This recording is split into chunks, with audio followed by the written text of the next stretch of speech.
C'est parti pour la lecture expressive de Mon jour de chance. L'auteur et l'illustrateur, c'est Keiko Kassa.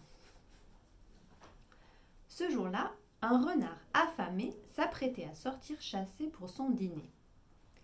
Il était en train de polir ses griffes quand un coup, frappé à la porte, le fit sursauter. Dehors, une voix appelait. « Ohé, lapin, es-tu chez toi ?»« Lapin, se dit le renard. Mais s'il y avait eu le moindre lapin ici, je l'aurais déjà croqué pour mon petit déjeuner. » Le renard ouvrit la porte sur un porcelet joliment appétissant. « Oh non !» couina le porcelet. « Oh si !» glapit le renard. « Tu ne pouvais pas mieux tomber. » Il empoigna le porcelet et se précipita vers la cuisine. « C'est sûrement mon jour de chance !» s'écria le renard. « A-t-on jamais vu un succulent dîner venir frapper à la porte d'un renard affamé ?»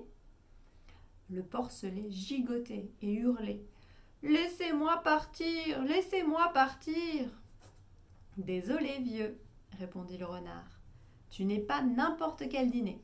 Le cochon de lait rôti est vraiment mon dîner préféré. Allez hop, tu vas dans le plat à rôtir. »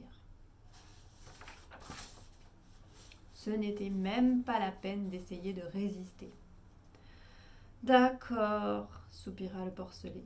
« J'y vais, mais il y a un petit problème. »« Lequel ?» demanda le renard.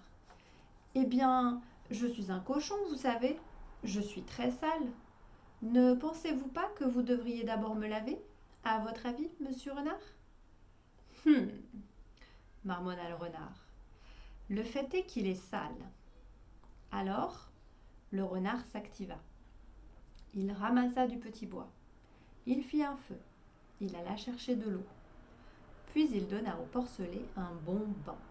« Vous brossez drôlement bien, » dit le porcelet. « Ça y est, » dit le renard. « Te voilà le porcelet le plus propre du canton. Maintenant, tu ne bouges plus. »« D'accord, » soupira le porcelet. « Je ne bouge plus, mais... »« Mais quoi ?» demanda le renard. « Eh bien, je suis un tout jeune cochon, vous savez. Ne pensez-vous pas que vous devriez d'abord m'engraisser, à votre avis, monsieur renard ?»« marmonna le renard.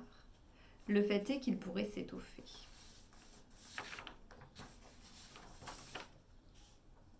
Alors, le renard s'activa. Il cueillit des tomates. Il prépara des spaghettis. Il fit des petits gâteaux. Puis il offrit au porcelet un savoureux dîner. « Vous cuisinez drôlement bien, » dit le porcelet.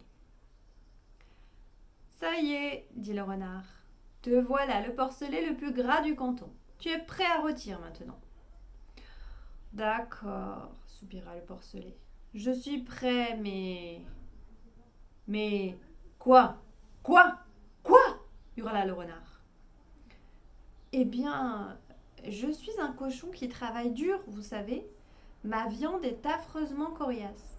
Ne pensez-vous pas que vous devriez d'abord me masser pour obtenir une chair tendre et délicate, à votre avis, monsieur renard ? » marmonna le renard. « Le fait est que je préfère une chair tendre et délicate. » Alors, le renard s'activa. Il tapota et il étira.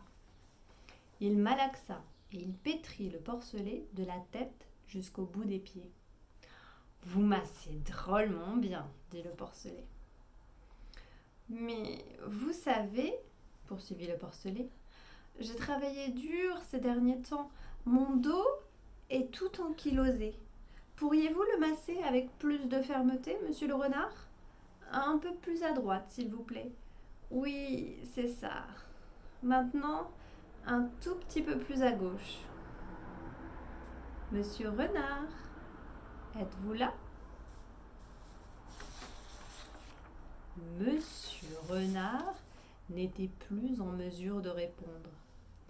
Il était évanoui d'épuisement. dans l'incapacité absolue de soulever une paupière, et encore moins un plat à rôtir. Pauvre monsieur Renard, soupira le porcelet. Il a eu une journée bien chargée.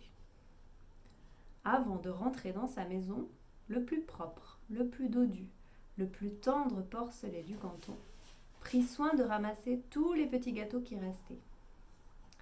Quel bain, quel dîner, quel massage! Oh, c'était sûrement mon jour de chance.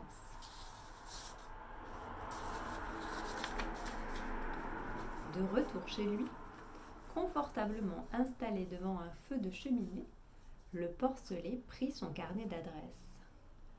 « Voyons voir, dit-il, pour qui sera ma prochaine visite ?»